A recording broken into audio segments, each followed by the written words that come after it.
Hi, are you here for some motivation? Don't worry today. Story motivates you to respect cops and others. So let's start the story.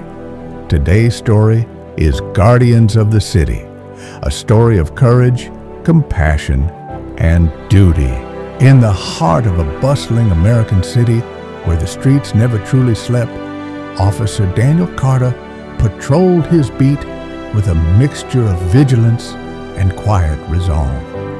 He had been a police officer for nearly 15 years, a time that had hardened him in some ways, but softened him in others. The uniform he wore was more than fabric and insignia. It was a symbol of responsibility, of duty, and of an unspoken promise to the people who depended on him. Every day presented a new challenge. One day, it was a lost child crying on a crowded street corner. The next, it was a frantic call reporting a violent crime in progress. Daniel had learned to balance the urgency of action with the patience that life demanded. To him, policing was more than enforcing the law. It was about protecting the fragile threads of humanity that held communities together. He remembered his first day on the force vividly. The city seemed enormous, overwhelming in its complexity. Every alleyway a mystery, every resident a potential story waiting to be understood. His training had taught him protocols and procedures, but nothing had prepared him for the emotional weight of the job. That first week, he had responded to a domestic dispute where two parents argued over the custody of a child. As he sat in the cramped living room, trying to mediate and calm the chaos, he realized the depth of responsibility he had taken on. People's lives, often fragile and frayed, rested in his hands. He would need more than courage. He would need empathy, patience, and unwavering moral clarity. Over the years, Daniel had seen the extremes of human behavior.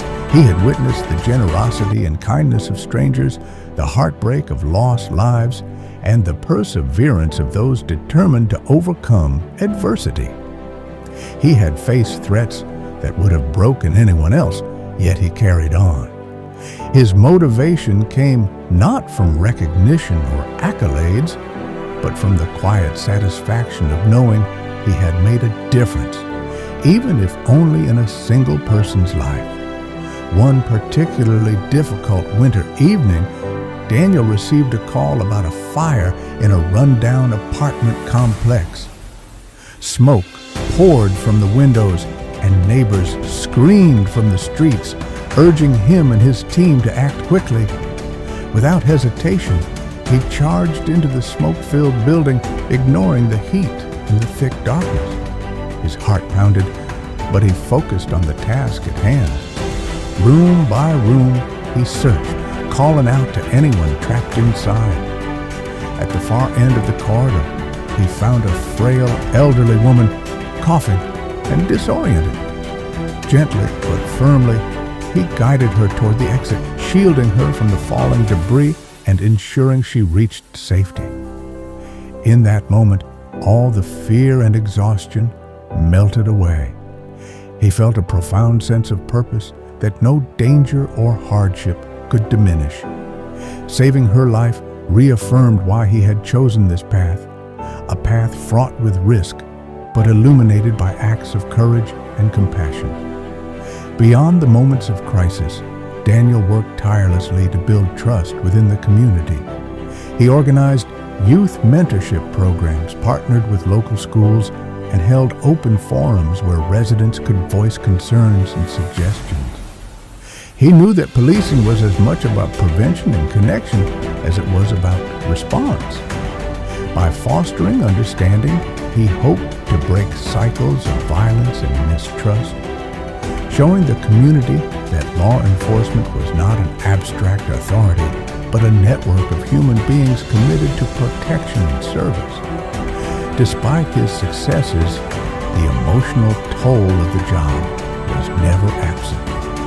There were nights when he returned home exhausted, haunted by images he could not erase. Yet, even in the face of trauma, Daniel found ways to sustain hope. He celebrated small victories: the young man who graduated high school thanks to guidance from officers, the community garden planted in a formerly neglected park, the neighborhood watch groups that sprang up through collaborative effort. Each story reinforced his belief that one person's dedication could ripple outward, transforming lives in ways that were both visible and unseen. He found inspiration not only in his achievements, but also in his colleagues. Officers who had faced unimaginable loss yet continued to serve, detectives who worked tirelessly behind the scenes to solve complex cases, dispatchers who coordinated chaos with calm efficiency. They were all part of a network of resilience. Together, they embodied the principle that strength was not the absence of fear, but the willingness to act in spite of it.